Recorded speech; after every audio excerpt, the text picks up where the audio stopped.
आप देख लीजिए कि धमकी भरा खत दे रहे हैं, जनता को धमकी दे रहे हैं कि अगर जिन लोगों ने योगी आदित्यनाथ को वोट नहीं दिया उनको चिन्हित किया जाएगा और जेसीबी बुलडोजर मंगा ली गई है। कि पहले हिंदू और मुस्लिम करने की कोशिश की गई, वो यहाँ पर कामयाब नहीं हुआ। मंदिर और मस्जिद करने की गई, जो आपने मथुरा और काशी के अंदर देखा, वो कामयाब नहीं हुआ। उसके बाद आपने देखा हिजाब को लाया गया, वो कामयाब नहीं हो पाया। इस देश में मॉब लिंचिंग के नाम पे मुस्लिमों को परेशान किया जाता है, कभी इस देश के अंदर ब्राह्मणों को मर्डर किया जाता है, कभी दलितों की बेटी के साथ बलात्कार किया जाता है, कभी जाट भाइयों के ऊपर डंडे और लाठी मारे जाते हैं।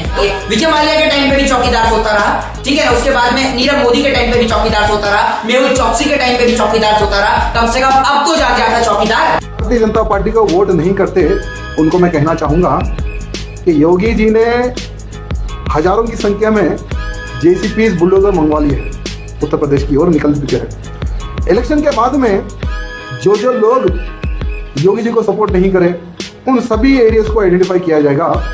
और पता है ना जेसीपी और बुलडोजर किसके लिए यूज में आते हैं। तो मैं उत्तर प्रदेश के उन गद्दारों को कहना चाहूँगा जो ये चाहते कि फिर से योगी जी मुख्यमंत्री ना बने, तो बेटा अगर उत्तर प्रदेश में रहना हो तो योगी योगी कहना होगा, नहीं तो उत्तर प्रदेश छोड़ के तुम लोगों को भागना होगा। वो भाजपा के एक विधायक टी राजा सिंह का आया है, जिसमें वो कहते हुए नजर आ रहे हैं कि जो जो लोग योगी आदित्यनाथ को वोट नहीं कर रहे हैं उन्हें चिन्हित कर दिया जाएगा और बाद में उनसे उनका हिसाब मांगा जाएगा, क्योंकि योगी आदित्यनाथ ने जेसीबी मशीन जो है मंगवा ली है। इसके ऊपर सामाजिक कार्यकर्ता मोहित शर्मा क्या अपनी प्रतिक्रिया देना चाहते हैं, आइए उनसे जानते हैं। देखिए, प्रतिक्रिया इसमें कुछ नहीं देनी है। मैं आपको बता दूं, एक अध्यापक होता है तो अध्यापक बच्चों को पढ़ाना सिखाता है, एक चोर होता है वो चोरी करना सिखाता है। और ये भारतीय जनता पार्टी के नेता गुंडे और बदमाश हैं। और आज देश के अंदर एक लोकतांत्रिक अधिकार बचा था, वोट डालने का अधिकार, मत डालने का अधिकार। अब आप देख लीजिए कि धमकी भरा खत दे रहे हैं, जनता को धमकी दे रहे हैं कि अगर जिन लोगों ने योगी आदित्यनाथ को वोट नहीं दिया उनको चिन्हित किया जाएगा और जेसीबी बुलडोजर मंगा ली गई है। यानी जेसीबी बुलडोजर का अर्थ है कि उनके घरों पे चढ़ाई जाएगी, जैसे विकास दुबे का घर ढाया गया और जो जितने लोग हैं उनका घर ढाया गया। आप एक बात बताइए, आप कहाँ है टी राजा जी? हम नहीं देते योगी जी को वोट, ना हम योगी जी को बोल रहे हैं। आप ये बताइए मुझे कि आप हमारे घर पे जेसीबी गिरवाएंगे? क्यों गिरवाएंगे आप हमारे घर पे जेसीबी? आपने बनवाया है। इस देश के अंदर नेता, मंत्री और सांसद, वो आप ये देखिए जब चुनाव लड़ते हैं तब उनके पास में छोटी सी संपत्ति होती है, जीतते ही लाखों करोड़ों और खरबों के मालिक हो जाते हैं। तो संपत्ति उनकी ढाई जानी चाहिए, ना कि इस देश की गरीब जनता की।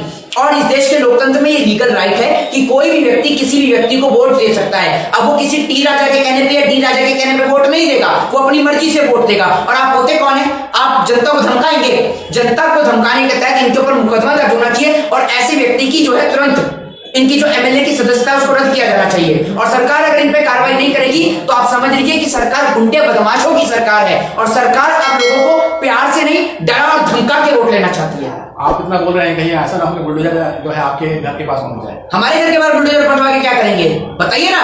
अरे हमारे घर के बाहर जिस दिन बुलडोजर आएगी ना, उस दिन भारतीय जनता पार्टी के इतने सारे नेता और मंत्रियों का काला चिट्ठा है ना, जब वो खुलेगा ना, जो मोदी जी कहते थे ना कि नोटबंदी के बाद काले धन की इतनी लंबी लिस्ट है, इतनी लंबी लिस्ट है, जो पता नहीं कौन से तकिए में डाल के सील दी है, वो बाहर नहीं निकली है, वो लिस्ट हम निकालेंगे। फिर अभी आप देख रहे हैं गुजरात के अंदर जो घोटाला हुआ है मोदी जी के राज में, एसबीआई जो घोटाला हुआ 23,000 करोड़ का, उस पर हम आगे आ रहे हैं। लेकिन ये जो खुला खुला धमकी दी जा रही है और इस धमकी के जरिए कहीं ना कहीं उत्तर प्रदेश चुनाव को जो मतदाता है उनको डराने की कोशिश तो नहीं की जा रही है। मतदाता को डराने की कोशिश नहीं, मतदाता को हर तरीके से परेशान किया जा रहा है।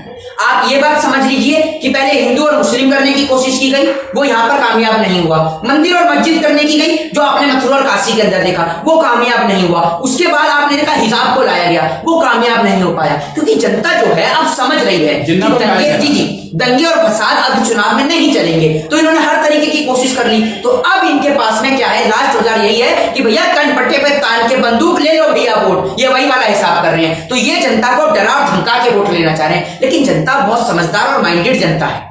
आप ये समझ लीजिए कि ये जो जिस तरीके से ठाकुरवाद की राजनीति हो रही है, तो लगातार जो लोगों को परेशान किया जा रहा है, लगातार दलित लोगों को परेशान किया जा रहा है, ब्राह्मणों को परेशान किया जा रहा है, शूद्र वैश्य सभी को परेशान किया जा रहा है, सभी धर्मों के लोगों को, जाति धर्म के लोगों को परेशान किया जा रहा है। कभी इस देश में मॉब लिंचिंग के नाम पे मुस्लिमों को परेशान किया जाता है, कभी इस देश के अंदर ब्राह्मणों को मर्डर किया जाता है, कभी दलितों की बेटी के साथ बलात्कार किया जाता है, कभी जाट भाइयों के ऊपर डंडे और लाठी मारे जाते हैं। तो आप ये समझ लीजिए इनकी सरकार में हर एक व्यक्ति पूर्ण रूप से परेशान है और भारतीय जनता पार्टी के नेता इन्हीं की आड़ में घोटाले करवाने में व्यस्त हैं।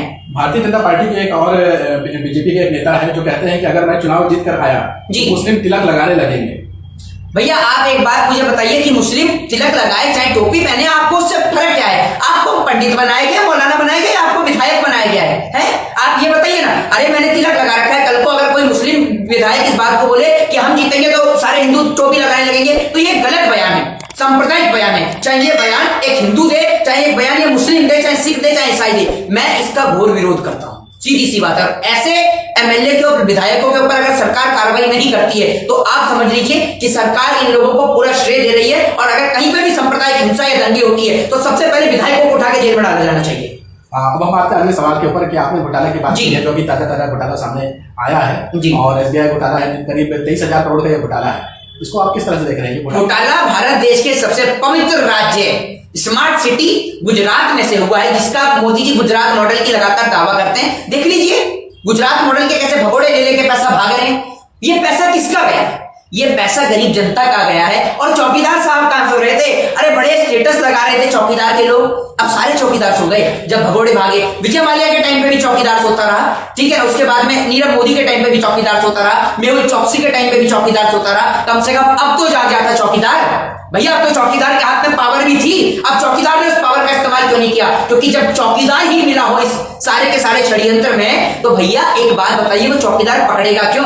आपने एक एडवर्टाइजमेंट देखा होगा जिसमें वो बैंक को लूटने के लिए चौकीदार ही आता है और जैसे चौकीदार को आवाज लगाई जाती है चौकीदार आ जाता है। तो भैया जब बैंक लूटने में खुद ही चौकीदार का हाथ हो तो चौकीदार कहां से लोगों को पकड़ेगा? आप चौकीदार बोल रहे हैं, सारे किसके तरफ? ये चौकीदार जिसकी तरफ इशारा है, जो अपने आप को चौकीदार बन रहे थे, जो चौकीदारी करने में व्यस्त थे, उन्हीं की तरफ इशारा है। नाम लेने की जरूरत नहीं है। जिन्हों को चौकीदार जो बन रहे थे, जिन्होंने चौकीदार बनने का ठेका लिया था, उन चौकीदारों की तरफ निशाना है। बाकी जो हमारे देश के जो चौकीदार हैं, जो बेचारे सिक्योरिटी गार्ड है, जो मेहनत और मजदूरी करते हैं, उनका इससे कोई ताल्लुकात है? तो बेचारे मेहनत मजदूरी करते हैं, उनको तनख्वाह भी नहीं मिलती है। जी, योगी आदित्यनाथ जी का भी एक बयान जो है काफी ज्यादा वायरल हो रहा है। वो कह रहे हैं कि हम इस देश में सरिया कानून जो है वो लागू नहीं होने देंगे, ये देश जो है संविधान से चलेगा और जो लोग गजवाई हिंद का सपना देख रहे हैं जी, उनका सपना जो है कयामत तक पूरा नहीं होगा। कौन देख रहा है सपना?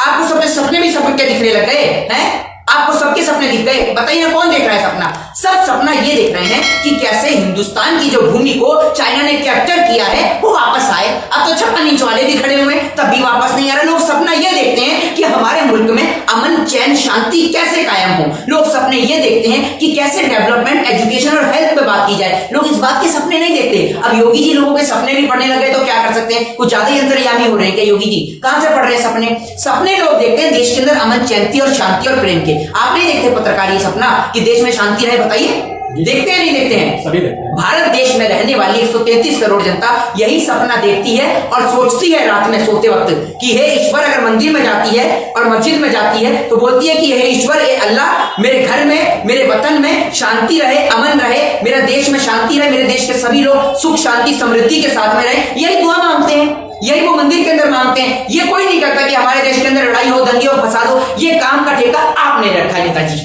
पश्चिम बंगाल में म्युनिसिपल कॉर्पोरेशन के रिजल्ट आ चुके हैं, जहां पर तृणमूल कांग्रेस ने भारी बहुमत के साथ वापसी की है। न सिर्फ वापसी की है, विपक्षी पार्टियों की सुबड़ा साफ कर दी है। भारतीय जनता पार्टी की बुरी तरह हार हुई है। लेकिन आप उत्तर प्रदेश में घूम रहे हैं तो क्या लगता है कि बंगाल में जो हुआ है वो उत्तर प्रदेश में संभव है? उत्तर प्रदेश के अंदर क्या बात कर रहे हैं आप? उत्तर प्रदेश में जिन हिंदुओं का नाम लेते हैं, जिनका भगवा वस्त्र धारण करते हैं, उन ब्राह्मणों को मौत के घाट उतार दिया। जिन हिंदुओं की बात करते हैं, उन हिंदुओं की बेटी के साथ, हाथरस में दलित की बेटी के साथ बलात्कार कर दिया। जिन हिंदुओं की बात करते हैं, उन सिखों को सरेआम मारा गया। जिन हिंदुओं की बात करते हैं, उन जाटों के ऊपर बेरहमी से लाठी और डंडे बांधे गए। आप क्या समझते हैं वो हिंदू इनको वोट देगा या मुसलमान इनको वोट देगा? जिस मुसलमान के साथ मॉब लिंचिंग की गई, जिस देश के अंदर तिलक और टोपी को एक बार फिर अनाथ किया गया, वो देश के लोग इनको वोट देने का काम करेंगे? वो देश के लोग इनका स्वागत जूते और चप्पल से करेंगे। ये आप लिख के ले लीजिए मुझसे पत्रकार। बहुत बड़े तबका जो है वो भारतीय जनता पार्टी को इस बार वोट करेगा ही, उनके समर्थक हैं। तो उनका तो कहना है कि हम लोग राष्ट्रवाद को देखते हैं, राष्ट्रवाद को देखकर वोट करेंगे।